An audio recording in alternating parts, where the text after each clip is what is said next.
জাতীয় শোক দিবস উপলক্ষে শনিবার সকালে রাজধানীর ফার্মগেটে প্রাণী সম্পদ অধিদপ্তর চত্বরে অনুষ্ঠিত হয় আলোচনা সভা ও দোয়া মাহফিল।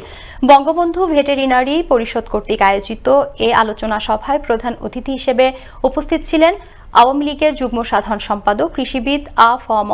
বাহাউদ্দিন নাসিম। বঙ্গবন্ধু ভেটেরিনারি পরিষদের সভাপতি ডক্টর ফজলে রাব্বি মণ্ডলের সভাপতিত্বে এ সময় বিশেষ অতিথি হিসেবে উপস্থিত ছিলেন মৎস্য ও প্রাণী সম্পদ মন্ত্রণালয়ের সচিব ডক্টর নাহিদ রশিদ ও কৃষক লীগের সভাপতি কৃষিবিদ সমীর চন্দ্র সহ আরও অনেকে।